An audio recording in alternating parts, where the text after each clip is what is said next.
Bueno, bienvenidos a otro episodio. Hoy voy a entrevistar a Sebastián Pacheco, que es un gran amigo del SIC. Y bueno, nos conocimos mientras yo estudiaba el doctorado. Quizá yo estaba en maestría todavía, no recuerdo bien. Sí, ya todavía andabas. Pero sí, ya hace muchos años, quizá unos 8 años, ¿no? No lo sé. Yo entré de 6 años, yo creo. 7. Más o menos, ya tiene bastante. Pero bueno, el punto que quería entrevistarte es que nos cuentes un poco tu experiencia. Sebastián es estudiante de doctorado en el SIC, en especial en el laboratorio de ciberseguridad, donde yo también estudié. Y bueno, hoy quisiera que nos compartieras un poco de cómo ha sido tu experiencia desde que llegaste al SIC. Recuerdo que comenzaste con una tesis de licenciatura con algún doctor del SIC en ciberseguridad también. Pero bueno, ahorita nos cuentas un poquito más a detalle. No sé si nos quisieras contar un poco sobre tu carrera, qué estudiaste, a lo mejor, no sé, desde la preparatoria, si ya estabas como físico matemático. Hay gente que a veces da saltos de biología a ingeniería y es como medio raro. Pero bueno, más o menos tu trayectoria, por qué decidiste iniciar el doctorado, cosas de este estilo. Sí. Muchas gracias, Javier. Como bien mencionas, he estado en el Politécnico casi toda mi vida académica, y no es que toda, desde la media superior hasta la posgrado en este caso. Estudié en Boca 11, a gloriosa Wilfrido Massieu. Ya de ahí estudié físico-matemáticas, ahí estaba en físico-matemáticas, en específico técnico en telecomunicaciones. Ahí fue, yo creo que fue de los primeros lugares donde más me involucré en programación, redes. Me llamaba mucha la atención esta parte de la tecnología, y fue cuando decidí irme a físico-matemáticas, continuar en la área de tecnología, y me quedé en Siemens Zacatenco. Siemens Zacatenco fue toda una experiencia muy loca, porque fue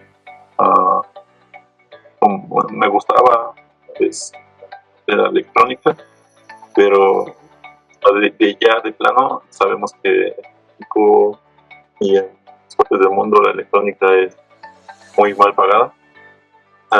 Hay quienes tienen buenos ingresos en cuanto a esto, pero también hay muchas precariedades en este campo y es muy mal pagado. Entonces, de plano opté por estancia en el Siemens Zacatenco, involucrarme en la computación. Le puse mucho enfoque en todos los lenguajes de programación que me enseñaron, el modelado de sistemas computacionales, entre otras cosas. Y fue ahí cuando me decidí especializar en computación. Soy ingeniero en comunicaciones electrónicas con especialidad en computación, y fue en la especialización donde conocí a un doctor.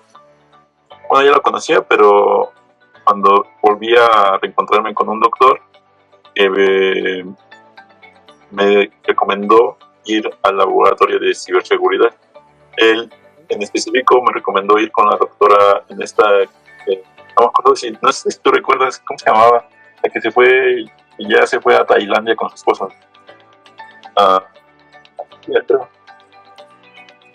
Nareli, ¿no? Nareli Cruz Coste. De criptografía. De cripto. Ella ya no está con nosotros. La doctora Nareli se fue a no me acuerdo si Tailandia o la India, pero sí se fue con su esposo y él tiene un cargo allá, y entonces ella está investigando y todo eso. Yo llegué justo con la doctora Nareli. La doctora Nareli me empieza a platicar sobre todos sus proyectos, los proyectos que había en el CID, y específico yo como ya sabía que me interesaba la ciberseguridad en ese entonces, como que ya empezaba a estallar ese boom que hubo en cuanto a la atención que se le daba mucho a la ciberseguridad. Y y pues me empezó a platicar sobre el doctor Eleazar. En ese entonces era el jefe del laboratorio, ahora con nuestra jefa de laboratorio, la doctora Gina. Y me platica, ¿no? Y justamente después de eso me sube a su cubículo, el cubículo del doctor Eleazar, y empezamos a platicar sobre los proyectos que tenía en mente. Y ya sabes, no sé si a ti te tocó lo mismo, pero a mí yo me acerqué casi en desconocimiento completo de cómo era, de qué temas de investigación podría abarcar y todo eso. Y él me dio una lista, me dijo, tengo estos proyectos. Y curiosamente en ese entonces me aferré, si lo podríamos decir, porque él me dijo que no tenía tiempo en ese entonces, tenía muchos proyectos. Y siempre estaba muchos proyectos, pero me dijo que no tenía mucho tiempo.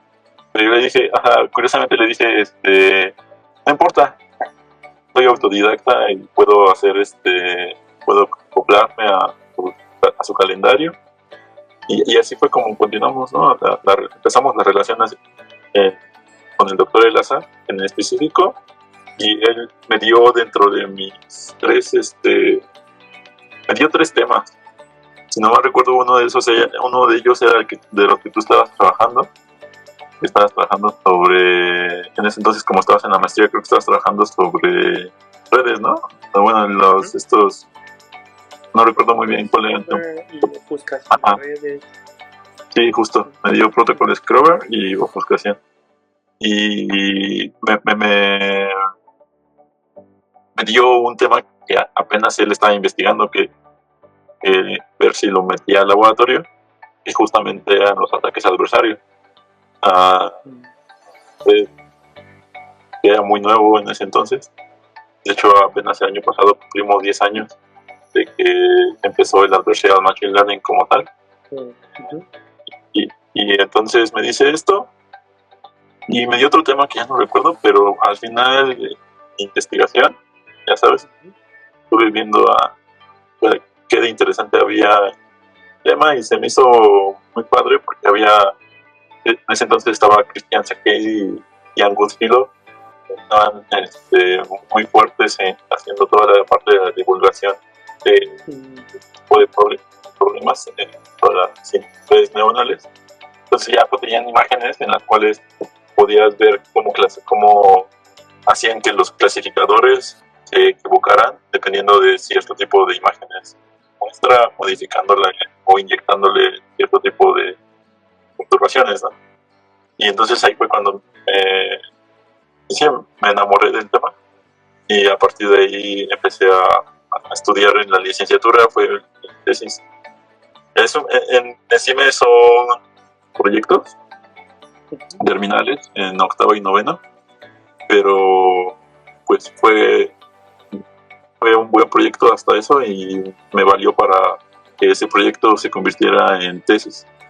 Y entonces hice la tesis como tal, y después ya fue cuando, terminando la tesis, el doctor Eleazar me ofreció continuar con los estudios en maestría.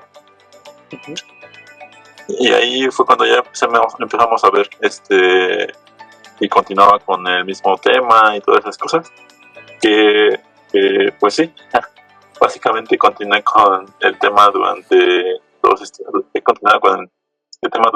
estos años. Han sido ya casi 7 años que llevo trabajando en este tema, pero diferentes etapas, ¿no? En licenciatura y en maestría lo trabajamos desde el punto de vista ofensivo, siempre atacando sistemas de inteligencia artificial, modelos y todo esto. Pero ya después, aquí en el doctorado, optamos por cambiar el switch hacia lo defensivo y ver todas esas flaquezas, atacar todas esas flaquezas que habíamos visto durante la primera etapa de lo ofensivo, y ahora hacerlo defensivo. Pero platicaremos, yo creo que más adelante, todo eso de los problemas y los retos que ha conllevado hacer este tipo de...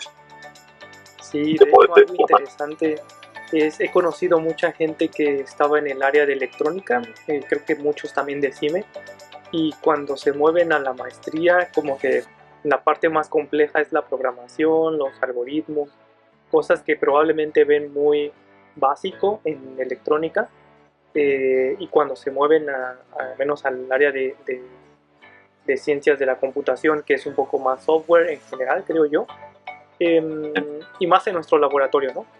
Creo que antes no hacíamos tanta electrónica, había un poco, pero no era como el core de ciberseguridad, bueno, el laboratorio de ciberseguridad. ¿Y cómo fue para ti ese cambio, el venir de un área de electrónica y luego entras, por ejemplo, al SIC? Yo hablo del cambio ya formal de inscribirte en el SIC y tomar las primeras materias que son más como de programación, de algoritmos, de matemáticas. ¿Fue complejo como para la mayoría? O sea, sí tuviste que dar un extra y ponerte a estudiar un poco más que personas que ya venían del área de computación, de software. Sí, definitivamente he visto eso, justamente lo que mencionas. Es lo más difícil, dar ese cambio entre...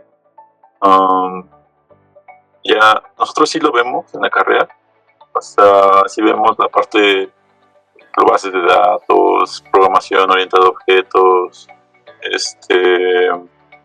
modelado computacional en su nivel básico, o sea, teoría computacional. Esa, por ejemplo, esa fue de las que más me costó trabajo. Las matemáticas no me costaban mucho trabajo, pero fueron un pequeño cambio, ¿no? Porque ya en la maestría y en el doctorado como que ya empiezas, o muchos profesores intentan que te vayas hacia la parte formal, en la que ya tengas que, pues, poder hacer demostraciones y modelar tus sistemas de manera mucho más sistematizada matemáticamente hablando.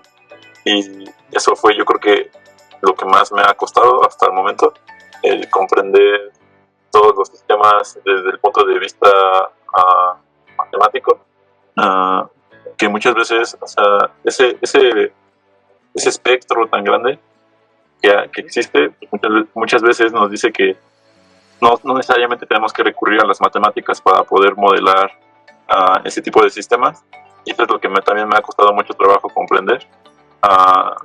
Muchos doctores me critican eso, de que tengo que cambiar mi perspectiva a que puedo modelar con otro tipo de herramientas, no solamente matemáticas, y es lo que hasta ahorita en el doctorado he enfrentado como dificultad.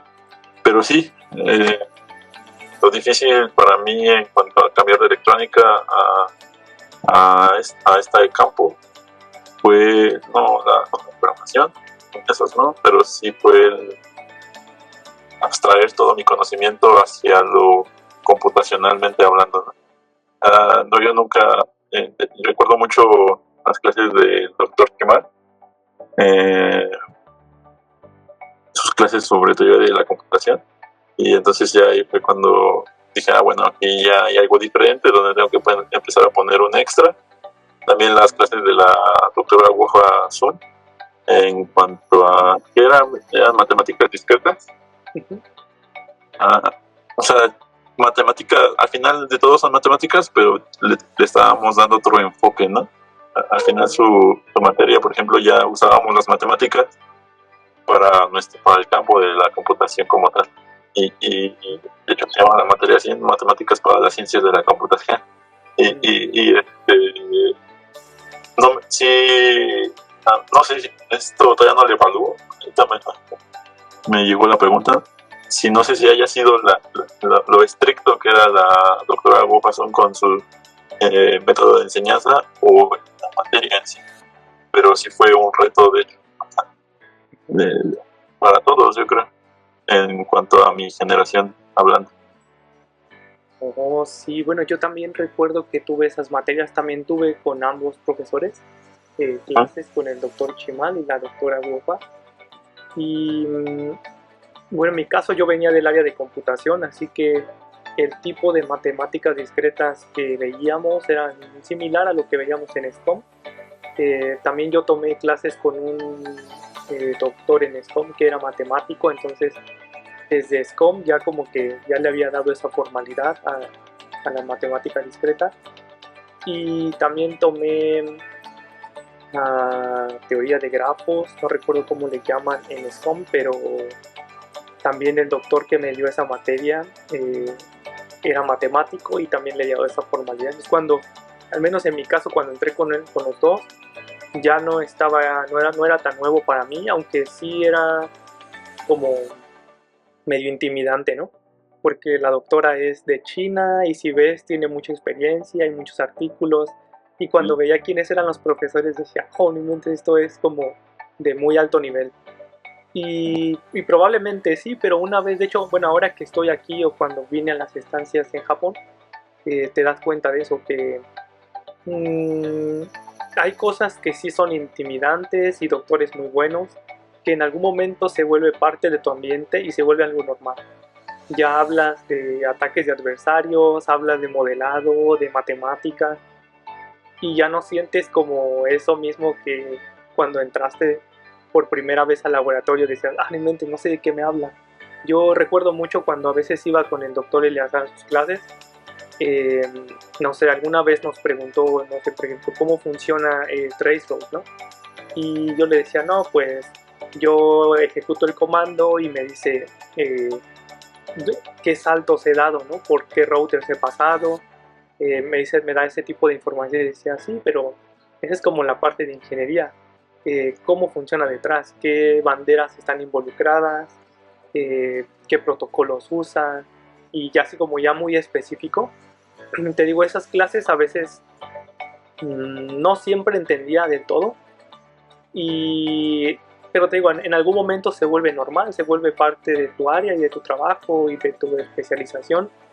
En tu caso, ¿cómo ha sido este cambio? Sí hubo, te digo, en mi caso hubo una gran diferencia cuando yo entré hasta que egresé, ¿no? Porque, te digo, hablas diferente, usas los términos correctos, ya no hay tanta ambigüedad.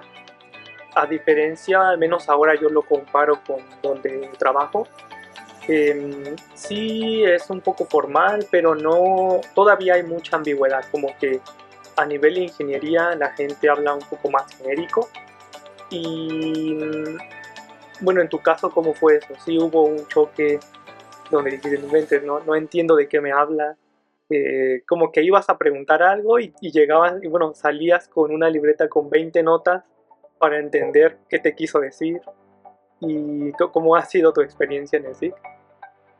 Sí, y ha sido bastante retadora en cuanto a seguir el paso de los del conocimiento que te intentan dar, ¿no?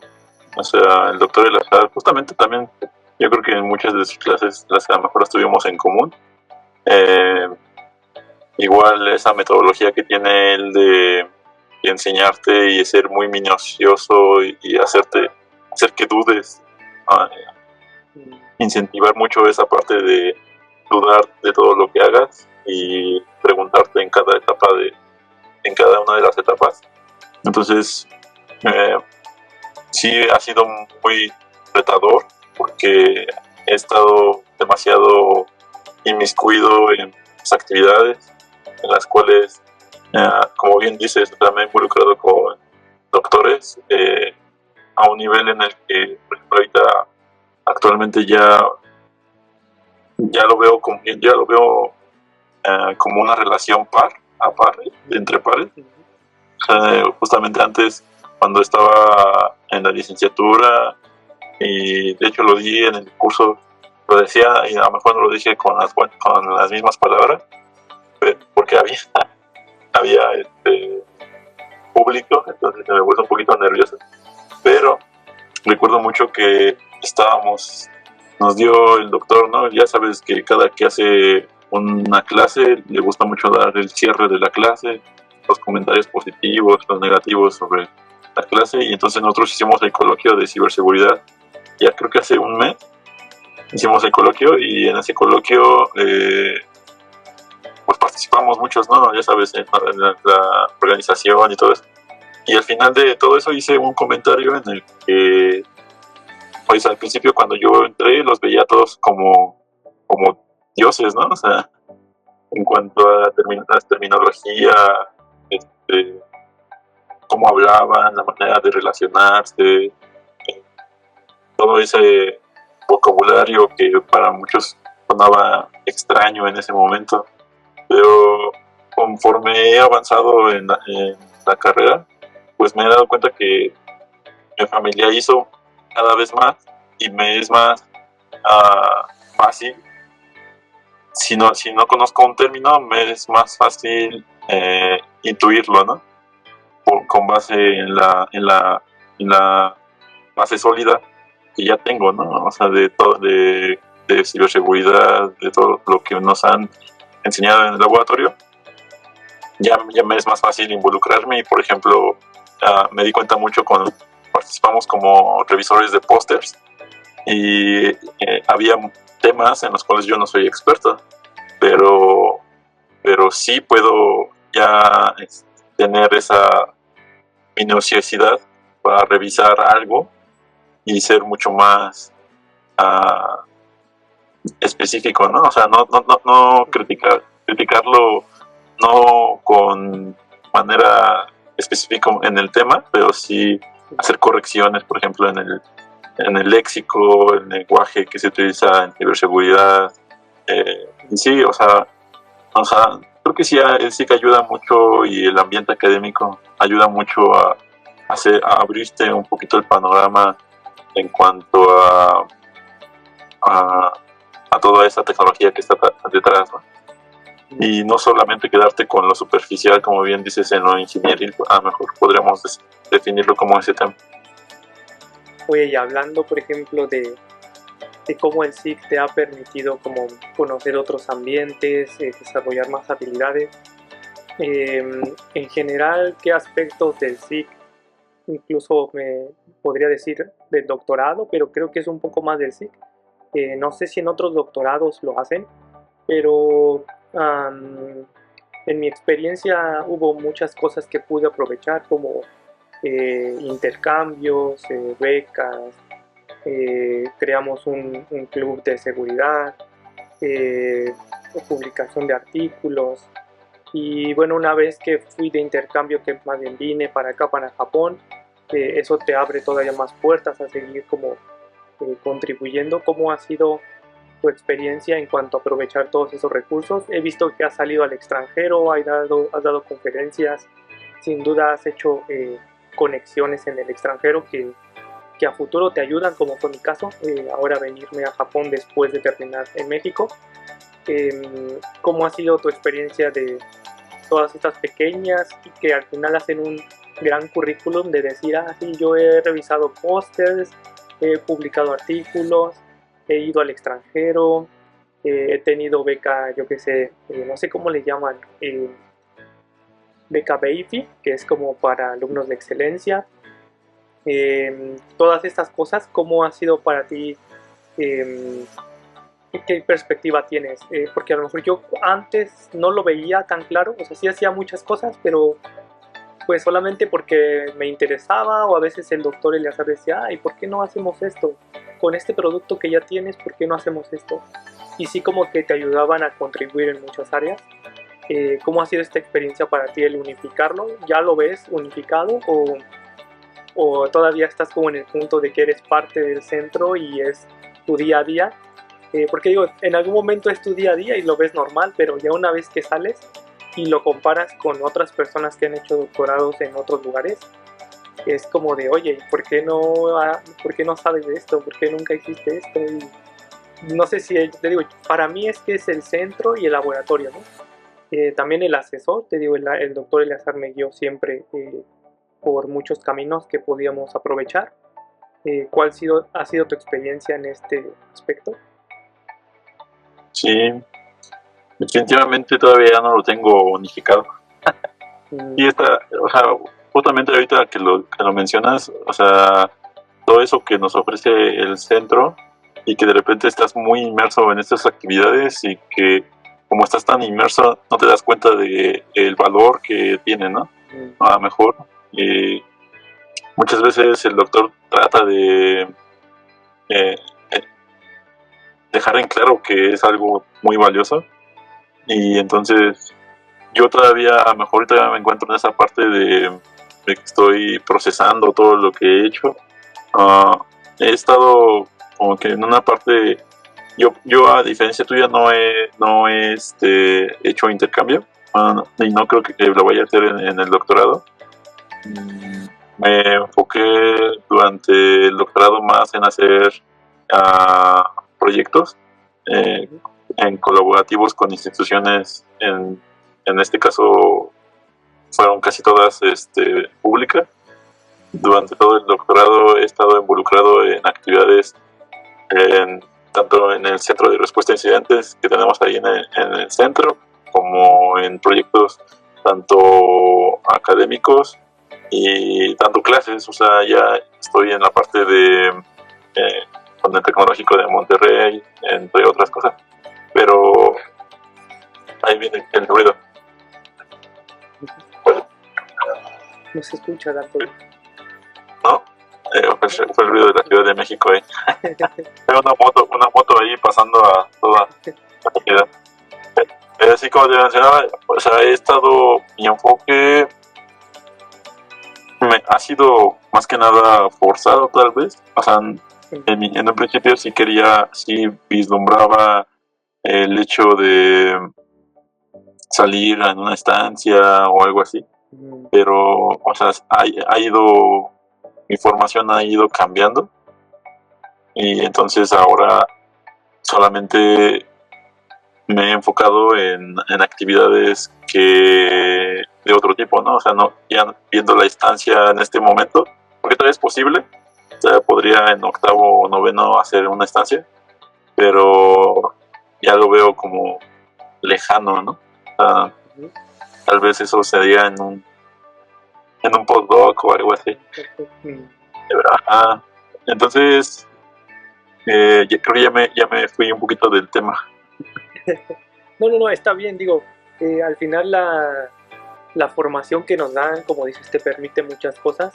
Yo te preguntaba un poco sobre becas y estas cosas, pero sin duda también hay otros aspectos que el centro te ofrece. Por ejemplo, mencionabas, tiene el doctor Eleazar un CECIR, en donde puedes coordinar proyectos, a lo mejor internos, pero coordinas a un grupo de estudiantes, haces un poco de incident response, ves manuales, documentación, propones, creas formatos, procedimientos, playbook y muchas cosas que normalmente aprendes en una empresa y que no creo yo, no hay muchos centros de investigación. Bueno, de hecho no hay tantos en ciberseguridad, pero de los que hay tampoco creo que tantos hagan lo que hacemos en el CIC. Por ejemplo, lo que mencionabas también de los proyectos, yo también estuve involucrado en proyectos y estuve involucrado en CECIR, y te digo, en algún momento se vuelve parte de tu día, coordinar actividades de CECIR, trabajar en proyectos vinculados. Ahora te digo, yo ya estoy fuera, veo que toda esa experiencia me ha servido. De hecho, ahora sigo trabajando en Incident Response y creo yo mucho fue por lo que hice en el CIC, tanto mi formación del doctorado como los proyectos vinculados, como el poder coordinar un CECIR. En algún momento estuve también con varias actividades de estilo, y te digo, cuando egresas, en mi caso no hubiera conocido tanto de esos conceptos si no hubiera estado en esos proyectos.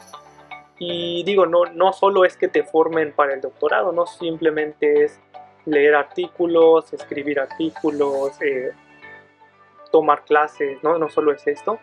Creo que hay bastantes cosas que a veces gente que no está en el mundo de los doctorados y los posgrados, como que creen que es ir a clases otra vez, tomar notas, hacer tareas, hacer exámenes, y bueno, también creo que parte del propósito de esta entrevista es que nos compartas justamente eso, ¿no? Cómo es realmente hacer un doctorado. Como mencionas, hay muchas cosas que contribuyen a tu formación. Y bueno, en tu experiencia, esta parte de gestionar, por ejemplo, tareas de CECIR, proyectos vinculados, ¿cómo los has hecho parte de tu doctorado? ¿Cómo es esa? Porque parecería que estás trabajando en proyectos muy, como que la gente lo ve, trabajo y doctorado son cosas muy diferentes. Pero muchas veces productos de ambos lados eh, contribuyen uno a otro, ¿no? Entonces, ¿cómo ha sido tu experiencia en este sentido? Sí, ¿cómo decirlo? O sea, de hecho también estoy de acuerdo con lo que decías de que ven el doctorado como, no lo ven como un trabajo, por ejemplo. Yo, por ejemplo, lo que hago mucho y el comentario que corrijo mucho cuando hablo con alguien es como me dicen, ya vas a la escuela, ¿no? Bueno, para mí el doctorado no es ir a la escuela, es o que llevas a ir a centro de investigación. Lo corrijo mucho, es como tal un centro de investigación, no es una escuela.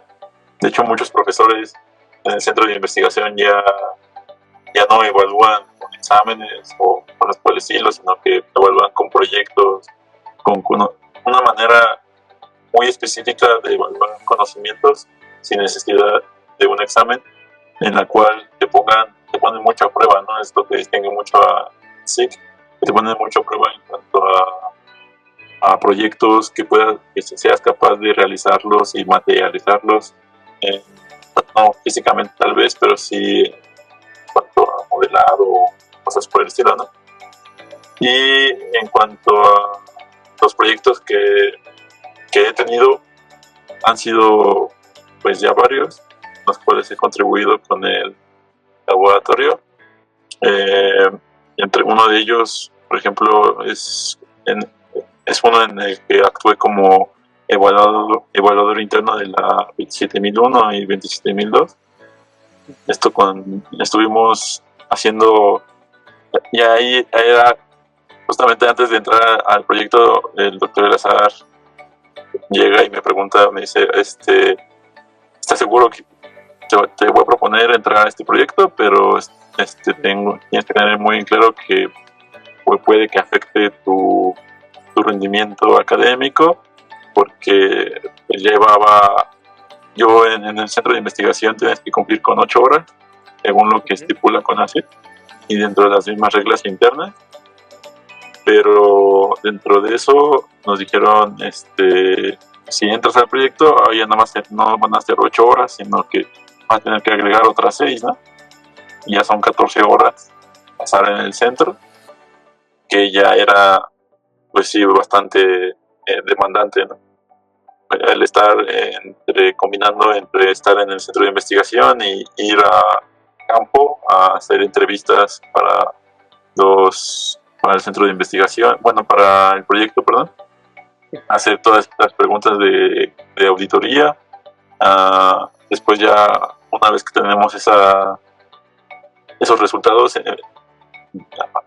juntarlos, unirlos todos para presentarlos al cliente después, y todas estas situaciones. Pero, imagínate, era muy demandante, pero los proyectos actualmente dentro de mi perfil es lo que me ha ayudado, por ejemplo, para tener visibilidad en cuanto a la industria,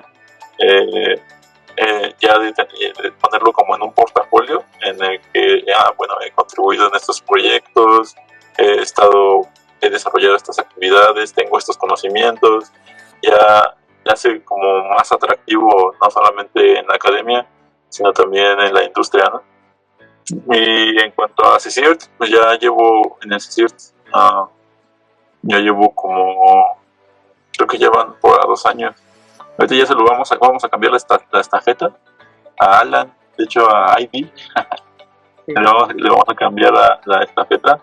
Esta estafeta se la va a cambiar porque le vamos a dar todos los privilegios como de sysadmin, de todo el CSIRT, para que pueda manejar los servidores, para probar los procedimientos, entre otras cosas, ¿no? Pero ¿en qué me ha ayudado CSIRT? Me ha ayudado pues bastante, porque he visto, es como que el acercamiento más es más cercano a la industria en el ambiente en el CICIR que a lo académico. Como bien mencionaba hace rato, ¿no? De que, o sea, puedes estar desarrollando playbooks, scripts, monitoreando, entre otras cosas, y respondiendo a incidentes, tal vez, haciendo análisis forense, también tenemos ahí todas esas actividades, pero te acerca más a la parte de la industria, a pesar de que no funcionamos como un CSIRT empresarial o de este tipo, sino que más como un académico en el que funcionamos, si nos llega un proyecto, pues lo acepta y se le da la atención a ese proyecto durante el tiempo que se nos queda, ¿no? En el contrato o algo por específico. Pero ¿a qué voy con esto? Pues que toda ese ambiente que se genera ahí en el CICIR te ayuda también para vislumbrar qué te espera afuera, ¿no? En el campo laboral, en la industria. Entonces es muy... Perdón, continúa. No, sí, adelante.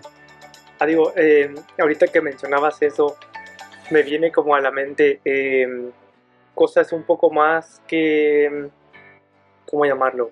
Que tiene que ver con diversidad y estas cosas. Por ejemplo, yo ahora lo veo, te digo, ya una vez que estás afuera quizá, pues que todo lo que hiciste contribuyó a un mejor desarrollo.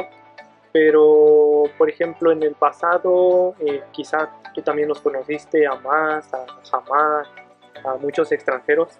Entonces tienes no solo actividades con mexicanos locales, por ejemplo en el caso de CECIR probablemente la mayoría son estudiantes y son la mayoría mexicanos, pero también tenemos como esas tareas con otros laboratorios, con profesores de muchos países, como la doctora Zun, el doctor Grigori, hay gente de muchos países, Rusia, China, y no, te digo, no solo profesores, también compañeros que vienen de otros países a hacer estancias en el SIC o se vienen a estudiar, ¿no? Y son también gente muy buena, que tienen otra cultura, otra mentalidad, otra forma de trabajar. En algún momento trabajamos con japoneses también, con Minato y Karen, que estuvieron un tiempo trabajando en el SIC. Todas estas experiencias, creo yo, en su momento las ves como naturales, como, sí, vino alguien de Rusia o vino un japonés y no sé, la convivencia es un poco más cercana, diría yo, porque es todavía la universidad y hay como más comunicación, el día a día. Todas estas experiencias, creo yo, son como muy únicas. Yo también creería que el SIC se enfoca mucho a atraer talento de otros países y obviamente hay gente muy buena y por eso es que muchos extranjeros vienen al SIC a hacer sus maestrías, doctorados o interns. En tu experiencia, ¿cómo es este vínculo con los demás? A veces íbamos a jugar ping pong con extranjeros y la comunicación obviamente es en inglés. Una vez, al menos en mi caso, yo creo que yo ya no volví a estudiar inglés, pero sí ahora tengo muy en mente que el SIC contribuyó a que nunca se me olvidara el inglés porque siempre estábamos en contacto con gente de otros países. ¿Cómo es tu experiencia ahora como estudiante todavía? Digo, yo eso no lo veía, en su momento para mí era normal. Ahora que ya estoy como fuera, digo, si no hubiera estado en un ambiente de ese estilo, sin duda mi inglés no sería como lo es ahora. Y en tu caso, ¿cómo ha sido esta experiencia, el colaborar con otras culturas, idiomas y cosas de ese estilo? Sí, yo creo que igual ya a lo mejor tú tendrás la misma perspectiva, pero de las cosas más difíciles de permanecer tanto tiempo en un centro o en un lugar es que ves pasar gente, ¿no? Ves venir y irse mucha gente. O sea, recuerdo, ahorita ya no recordaba a Minato, ya, ¿cómo se llama? Eran dos, ¿no? Karen y Minato. Han pasado muchas personas. Ya por el SIC, por el laboratorio, muchos amigos, muchas amistades, muy buenas relaciones laborales, entre otras cosas. Y todos tienen algo muy en común, que todos son muy nutritivas. Aporta cada relación, cada nexo que formas ahí es muy nutritiva. Te aporta hacia tu persona, te cambia las perspectivas en cuanto a la inclusividad, no solamente en cuanto a género se refiere, sino también ya ahora tenemos esa internacionalización que ya sí que es muy presente. Tenemos actualmente creo que tenemos muchos cubanos, tenemos muchas personas que quieren progresar y quieren salir de su burbuja en su país, tal vez, en el que no ven que la tecnología esté avanzando como quieren, y vienen para acá. Hay personas, en este caso, a más, y ellos, por ejemplo, también tienen mucho en común, que aquí en México encuentran una oportunidad para poder radicar. O sea, la diferencia cultural es muy grande, entonces aprovechan a la investigación como puente para poder lograr sus objetivos y quedarse aquí, por ejemplo, en México, o utilizarlo como puente para Estados Unidos, entre otros aspectos, ¿no? Entonces, toda esta herramienta que te da SIG en cuanto a la internacionalización es, yo creo, de las cosas que más hace atractivo a este centro, ¿no? Que no solamente te involucras con mexicanos en el CICIS, por ejemplo. Hemos tenido también, han llegado y se van así por servicio social, que nada más tienen que estar 6 meses, coreanos, japoneses, cubanos, han estado así en constante movimiento, pero siempre con eso en específico en común, que quieren todos aportar algo, ¿no? Todos tienen como que esa ambición de seguir contribuyendo a la ciberseguridad, en este caso, o al laboratorio, y con algo tan simple, que es por ejemplo, la comunicación, el hecho de estar hablando con rusos, estar hablando con iraníes, que lo ves, así como dices, ¿no? De repente ya te vuelve algo muy común.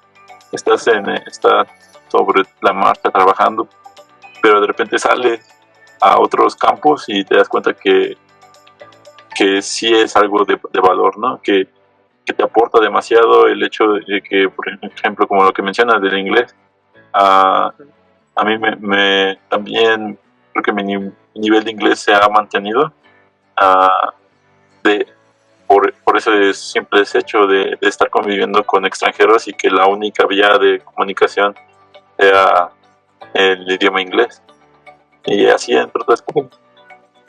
Sí, creo que es bastante interesante. Te digo, creo que esta plática me ha como abierto más los ojos, porque todavía tienes la perspectiva que yo tenía cuando estaba en el centro.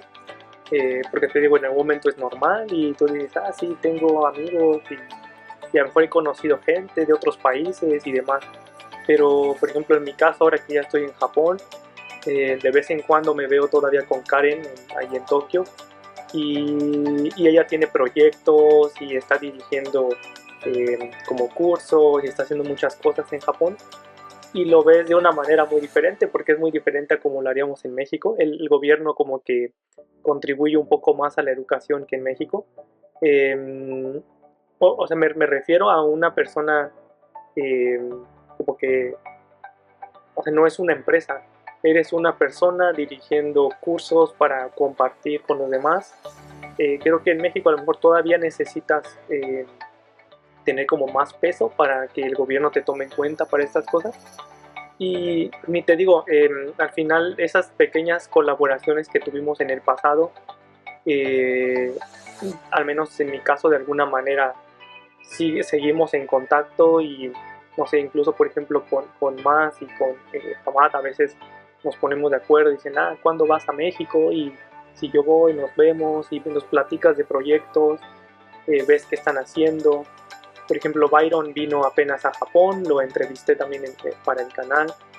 Y te digo, son colaboraciones o gente que hubo como ese contacto en el pasado y que después de unos años ya se vuelven parte de tu red, ¿no? Incluso este canal, creo que muchas personas que tengo en mi lista para entrevistar, sin duda es gente que conocí gracias al sí y es gente muy buena, que ya están en niveles muy altos, algunos managers, que ya dirigen proyectos, trabajan como profesores en universidades y así, como dices, es una diversidad grande que incluso a veces digo, creo que mi canal se llama Ciberciudad en español, pero en algún momento la voy a tener que hacer en inglés y no sé, a lo mejor usaría para que traduzca mi voz o yo qué sé, No, pero sí, te digo, esta parte de networking, creo que ahora que egresé lo veo un poco más.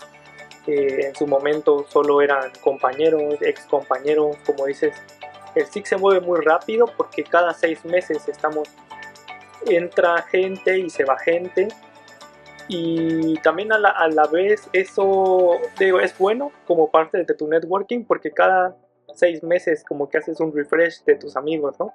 Llegan gente nueva y luego los ves egresar y se ven más cuando haces doctorado. Nuevas personas con quien jugar ping pong. Sí, sí, y te digo, al menos también ese tipo de cosas, el poder conocerte de forma más personal y no solo profesional, creo que te abre muchas posibilidades porque ya compartes algunas cosas un poco más privadas y que al final, por ejemplo, yo veo muchos artículos en donde dicen que estudiantes de posgrado, en especial doctorado, tienen como más problemas, por así decirlo, mentales, necesitan acudir más como a psicólogos, cosas de este estilo. Y creo que son artículos muy comunes, que si los buscas en internet es un porcentaje muy alto. No sé en tu experiencia, pero al menos en mi experiencia creo que no fue de esa manera. Yo nunca me sentí como presionado, como que nadie me ayudaba, como sin saber a dónde ir. A lo mejor obviamente a veces en tu proyecto de doctorado sí llega un momento donde dices, no sé si voy bien, no sé si esto realmente contribuye, cosas de ese estilo, pero creo que esa parte es normal, pero ya en la vida, digamos, ya más personal, nunca sentí que estuviera solo, que estuviera perdido, que son muchos comentarios de gente que estudió doctorados, ¿no? De no, yo estuve solo, mi asesor nunca me veía, a veces no me revisaba, cosas de ese estilo. Creo que el SIC y en especial el laboratorio de ciberseguridad, los profesores siempre están allí contigo, siempre te están guiando, siempre te están preguntando, como decías, hacen que te cuestiones cada paso que das. A veces son un poco duros, pero creo que eso también es parte de la formación, ¿no? En tu experiencia, ¿cómo ha sido toda esta evolución? El tener toda esta gente a tu alrededor como soporte y que al final también tienen renombre, o sea, no es como decir, por ejemplo, en mi caso yo digo, estudié con el doctor Eleazar y él tiene renombre en México y ha hecho muchas cosas. Y ya no es lo mismo a decir estudié con, yo que sé, con Don Juan, que nadie lo conoce y quién sabe de dónde viene. Hasta ahora como estudiante, ¿cómo ves este tipo de cosas en tu formación? Sí, definitivamente hay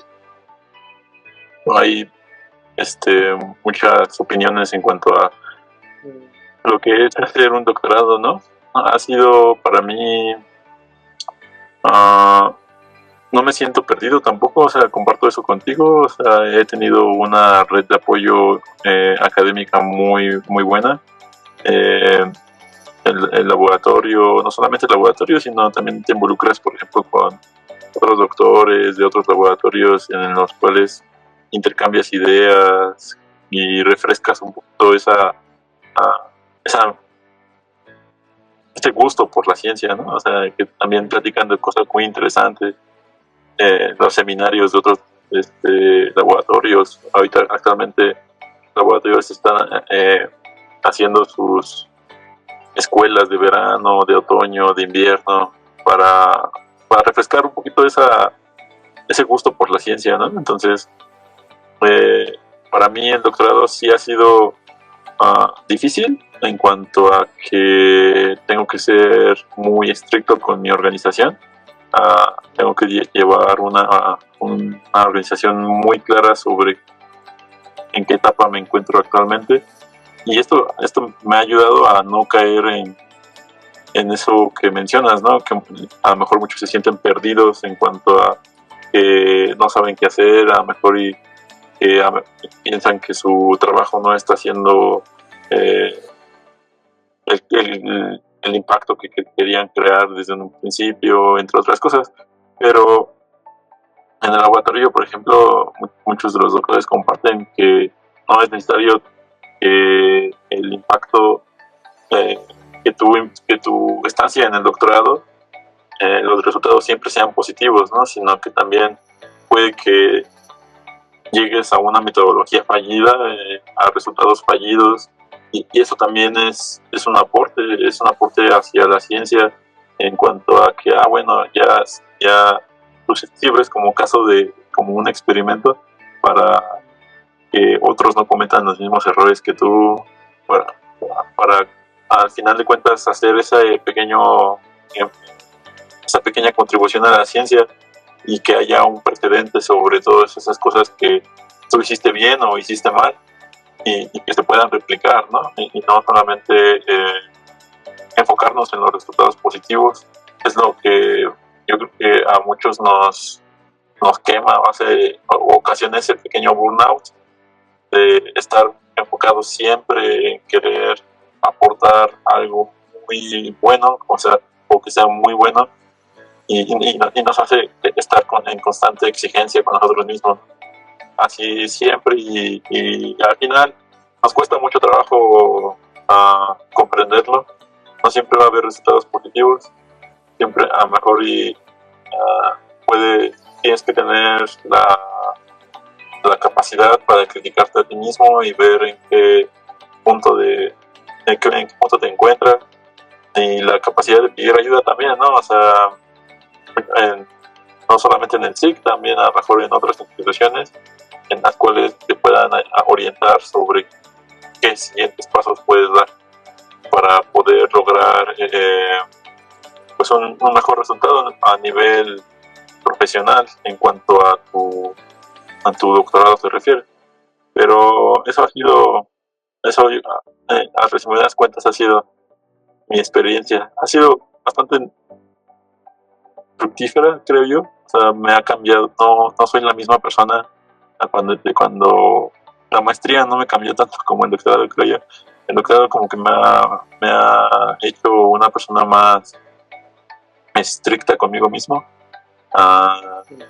No me demando mucho, pero soy más, me comprendo mejor, ¿no? O sea, ya sé cuáles son mis límites, ya no me estreso tanto como antes por no tener resultados, por no lograr resultados en el momento en el que los quiero lograr, sino que ya soy capaz de decir, puedo lograrlos si cambio esto, ¿no? A hacer ese ciclo vicioso de la ciencia, a la retroalimentación, a abrirme, por ejemplo, a preguntar a casos pasados de estudiantes pasados de doctorado, de maestría, que tengan experiencias similares.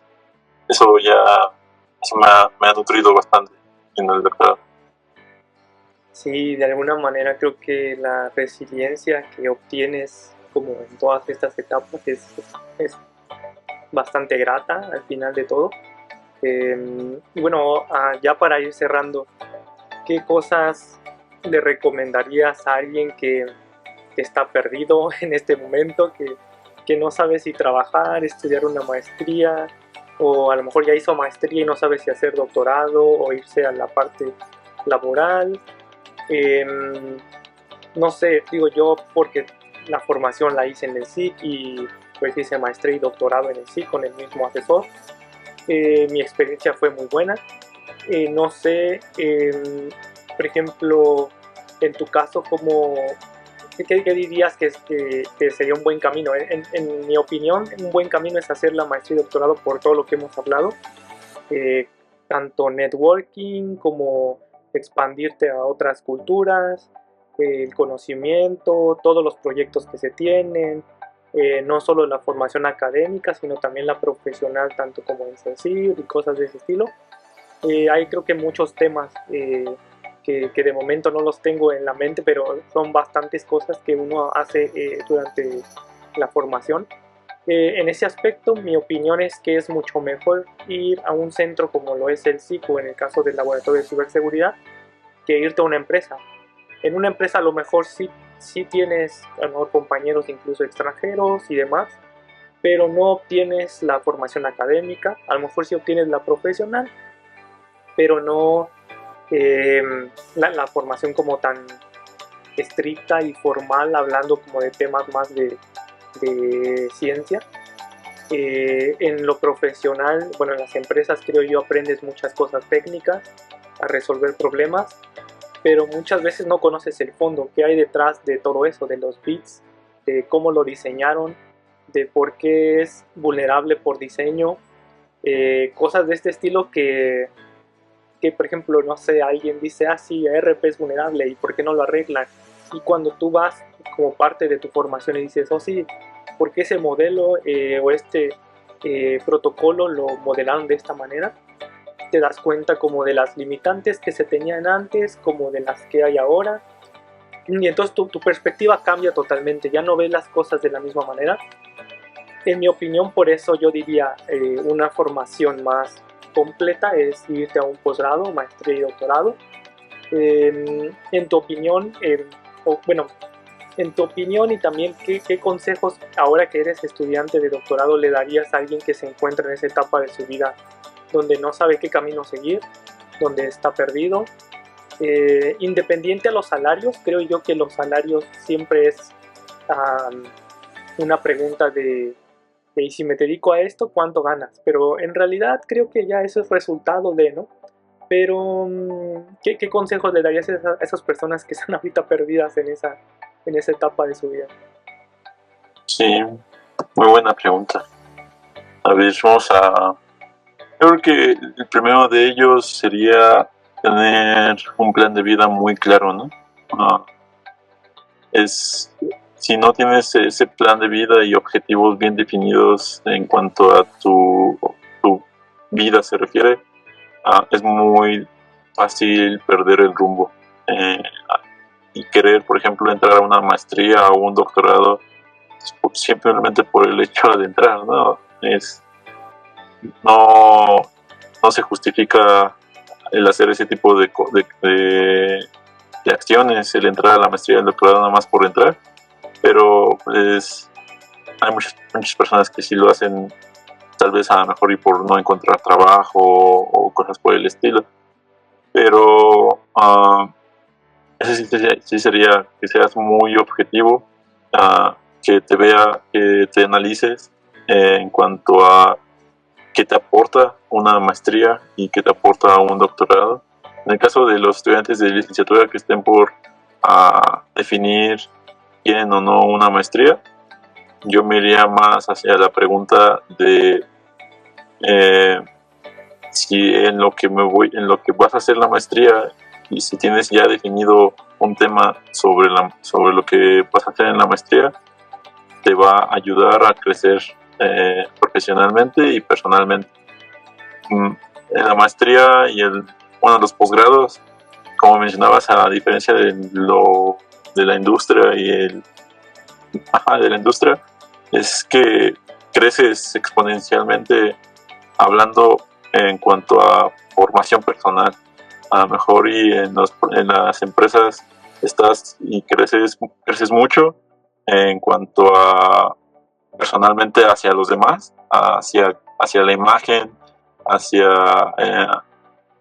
la perspectiva de éxito que tenemos actualmente como sociedad, tal vez, a lo mejor y tiene que verse reflejado con los salarios, tal vez, en cuanto a bueno, una persona es exitosa porque gana tanto dinero, ¿no? Pero en el posgrado vas a obtener muchas cosas más, o sea, vas a obtener tal vez cosas que también puedes obtener en algunas industrias, pero de plano, por ejemplo, en un centro de investigación como lo que es el SIG, vas a obtener networking, vas a obtener un crecimiento intelectual pues bastante bueno, vas a estar al día con muchas tendencias tecnológicas, no te va a ser extraño el manejarte después en un entorno académico, y eso a lo que voy es que esa sería mi segunda recomendación, que a un estudiante de licenciatura que investigue muy bien a dónde va a entrar. Muchas veces hay muchos posgrados que son depredadores y necesitan estudiantes y estudiantes para mantener los estándares de calidad en cuanto a ingreso y egreso se refiere, pero no, eso no significa que te vaya a ser posgrado de calidad, ¿no? O una estancia durante tu posgrado que sea fructífera. Y en este caso, por ejemplo, el SIC, con su, no me recuerdo, el otro estaba platicando, y nada más a lo largo de nuestra historia de 28 años, solamente hay 1000 egresados. Entonces, es una muy pequeña población la que tenemos actualmente como egresados, y eso que denota también, a lo mejor no está directamente relacionado, pero también denota calidad, ¿no? Entonces, tener esa formación y criticar bien a qué parte quieres ir sería parte de eso. Como tercera, yo creo que sería para los estudiantes que estén actualmente en maestría y que quieran irse al doctorado. Otra vez, primero, su plan de vida. Creo que también a mí de hecho fue la primera pregunta que me hicieron: ¿cuál es tu plan de vida? ¿Realmente lo quieres? Y pues yo siempre lo había querido. Desde que estaba en la superior, estuve en una empresa, estuve trabajando durante 5 años ahí, y el que era mi jefe directo era doctor, y veía como ese cambio de mentalidad, ¿no? O sea, veía diferente la mentalidad de un doctor con respecto a la mentalidad de todas las demás personas. Más allá porque no era alguien muy crítico, con soluciones novedosas, con muchas cosas que lo distinguían de los demás. Entonces yo le preguntaba a él en un principio si su formación académica le ayudó, ¿no?, para hacer y tener esa perspectiva.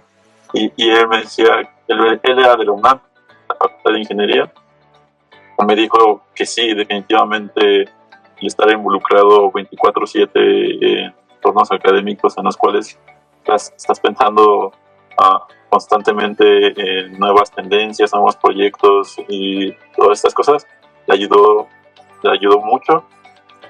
Y a lo que voy es que el doctorado sí la tomaría, a diferencia de la maestría, que todavía por lo regular cuando egresas, si vas de licenciatura a maestría, pues lo regular es entre los 21 o 23 años, y egresando de la maestría tienes 25 años.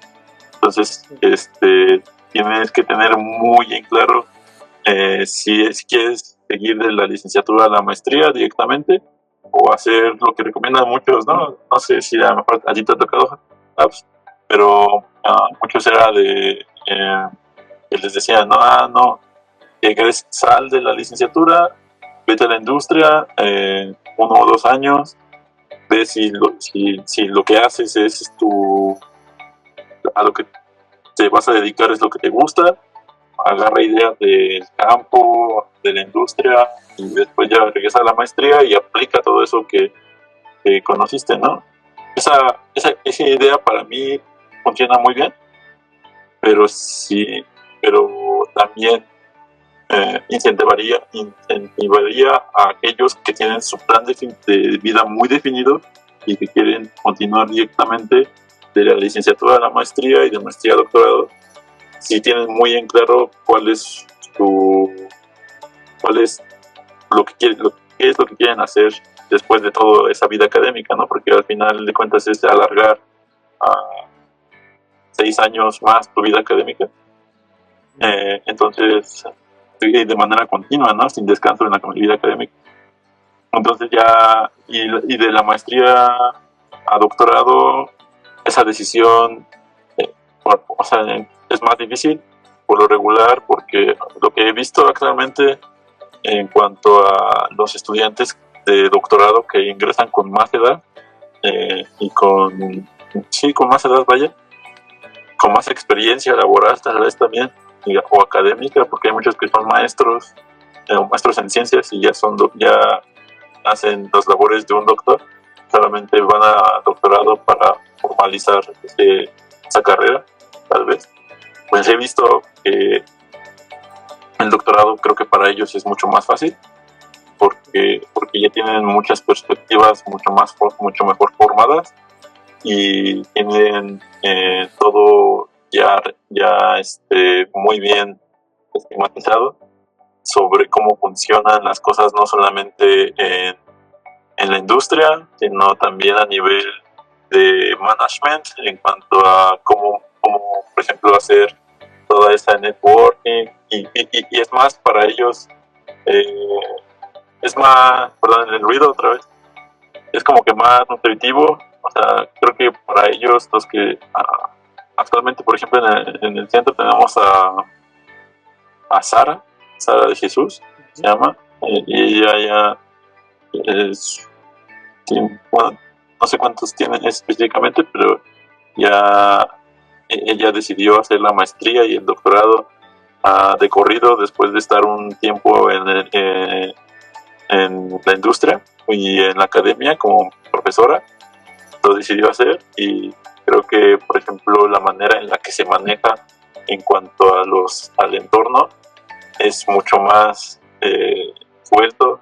La manera en la que, por ejemplo, expone al auditorio y todo eso es mucho más impresionante, es más, sabe qué puntos atacar, tiene más experiencia en cuanto a eso, y lo hace, creo que eso hace que sea para ella y a ojos de los demás más fructífero, ¿no? Pero también, en cambio, por ejemplo, en tu caso, ¿no? Que también, después de estuviste un tiempo después de la licenciatura en la industria, después de ahí tomar la decisión de maestría hasta doctorado continuo, pues también es el claro ejemplo de que también puede ser fructífero, ¿no? Pero siempre teniendo en cuenta ese plan de vida que tengas, y ser muy estricto, aunque hay muchos factores que pueden cambiar, y que debes de siempre optar por la calidad en cuanto a los programas de estudio, para que sea muy fructífera estas estancias académicas. Sí, gracias por toda la perspectiva que nos has dado. Sin duda creo que me quedo con que necesitan saber cuál es su plan de vida. Incluso en el doctorado, creo que a veces algunos doctores, en mi caso con el doctor Eleazar, creaba, o más bien tenía en mente un plan de vida para nosotros, independiente a que lo tomáramos o no. Y allí aprendes esas cosas también, en que es importante tenerlo presente. Y bueno, gracias por todo. Espero que tengamos una segunda entrevista. Normalmente esta primera entrevista la hago un poco más de quiénes son, qué han hecho, por qué han tomado decisiones, pero voy a intentar tener otra sección. Pensaba que fuera una segunda ronda, pero quizá voy a tener otra segunda sección en donde hablaremos de cosas más técnicas. Entonces también me quedé con ganas de preguntarte más sobre cosas técnicas, cómo aplicas algoritmos, cómo lees, cómo lo diseñas, pero ya será para una próxima entrevista. Y no sé si tengas algún medio de contacto que quisieras compartir, donde alguien que en este momento tiene muchas dudas quisiera preguntarte, no sé, a lo mejor LinkedIn o algo un poco más público. Sí, mi LinkedIn es HURO Pacheco, y como tal ese es mi username, y también mi correo es huropacheco@gmail.com. Ahí pueden contactarme sin ningún problema. estoy libre Y para... muchas gracias. Lo voy a poner en la descripción y ya no sé si alguien te llega a contactar, pero espero que a alguien le sea útil toda tu experiencia y bueno, como decía, gracias por tomarte este tiempo y no sé si hay algo más que quisieras agregar antes de terminar. No, también estoy abierto para siguientes. Es interesante hacerlo como hay un tipo en Estados Unidos. Bueno, actualmente vive en Oaxaca. No sé si allá en Japón también esté muy de moda el nearshoring. Pero aquí sí, en México y en Estados Unidos es muy común el nearshoring actualmente. Y este tipo se llama Peter Schwacker. Y es un juego, no sé si tú lo has jugado. Sería interesante que fuera como un podcast más con varias personas. Y se llama se me fue el nombre. Es un juego de Backdoors and Breaches. Es un juego de meta de ciberseguridad. Y entonces está interesante jugar entre así cuando haces el podcast y un juego porque son preguntas técnicas, entonces estaría muy cool. Voy a revisarlo y ya un día de estos reunimos a varias personas y abrimos una nueva sección del canal. Sí, estaría muy interesante. Sí, bueno, muchas gracias y entonces nos vemos en la próxima. Nos vemos, Caps. Hasta luego.